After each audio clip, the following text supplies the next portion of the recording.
Why millennials and Gen Zers are the most miserable generation in 50 years and what we can do about it. Being young today is inexplicably difficult. We are richer, healthier and more connected today than anyone growing up before us. And our parents and grandparents are quick to remind us of that when we suggest we have difficulty in our lives. The truth is, our generation is the most miserable one growing up in over 50 years. We may not have to work in factories or start families at age 14, but our suicide rates are at a record high. Depression, and by this I mean the serious kind, is pervasive. Almost 1/3 students are majorly depressed at any point of their high school lives. Suicide is the second leading cause of death amongst 13-24-year-olds. Social media shows us how imperfect our lives are compared to all those around us when in reality we are all struggling. Competition for that top grade or spot in the top university breeds a culture of jealousy and worthiness that we didn't even ask for. Through our phones, we are judged and talked about relentlessly, and every small decision we make is on a stage for the world to watch. We are told to leave our dreams unattended until we reach the destination that has been set for us. And that's if we are lucky. For many of us, we are constantly derided, underestimated and assumed to be hopeless from the very beginning. We are not even worthy of a destination. Even looking at the few of us who are lucky enough to have supportive family, resources and opportunities, myself included, we are put on a path and told to follow a destination that we don't fully understand. Like how the sun sets in the west and rises in the east, or how winter becomes autumn, our journeys up until the age of 18, and arguably beyond, are simply a reality we do not choose. They are not about choices we make, failures we experience or things we want to become. In many senses, we are almost like charity beneficiaries with our goals set for us, our days structured for us and our activities set for us. What once worked for our parents, a stable career at 1 or 2 companies where one could acquire the skills to do a job over a lifetime of work, are vanishing. Over 56% of college graduates today take jobs completely unrelated to their degrees. 48% of them will quit or are fired from their first jobs within 18 months of starting them. The lifetime of a Fortune 500 company, supposedly the strongest, most profitable companies on the stock market, has plummeted from 75 years in the 60s to 15 years and continues shorten. Even if we wanted to spend our lives at one company, the chances are it would be cease to exist well before we retire.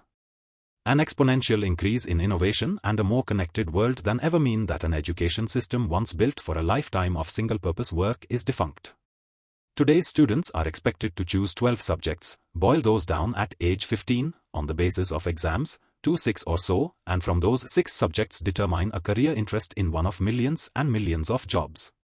In addition to this, our meritocratic system is kind of fucked. A successful student today scores A around the board across all their subjects, like a perfectly polished diamond, equal on all sides. But in reality, we only know what we like or are good at, through our failures.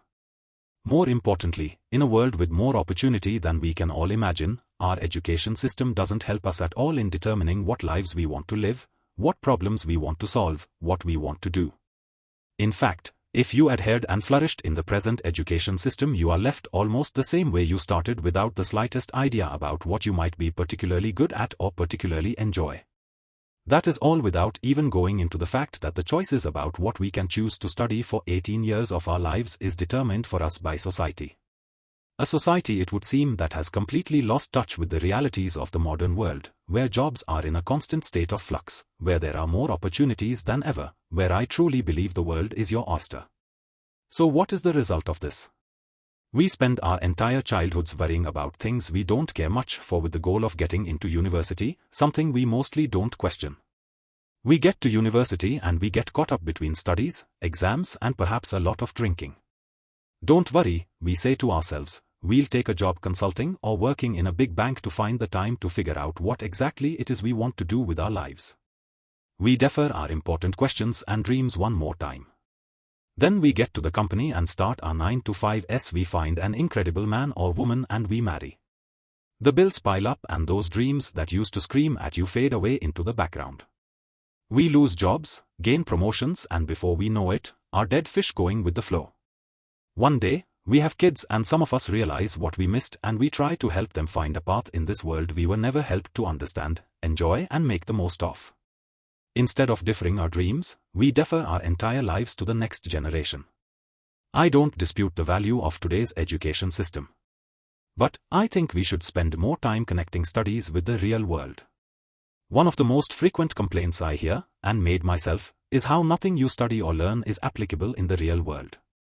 In truth, it all is, but you need that real-world experience to see that and value it.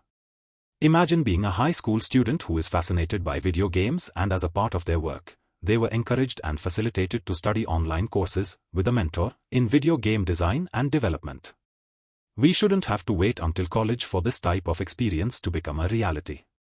In today's connected world, there are hundreds of thousands of online teachers eager to donate part of their time to mentoring the next generation. Second, I think we need to see today's social media as a mental health crisis for young people that is leaving us more depressed and anxious than ever. Nobody's life should be on a stage to be micro-examined, and the reality is that constant comparison of where we are at compared to the best moments of the lives of those we follow is not healthy. As an avid social media user, I'm not sure what the solution is to this. But I think we should acknowledge that the problem exists. Third, we need to treat failure as just as important, if not more so, than success.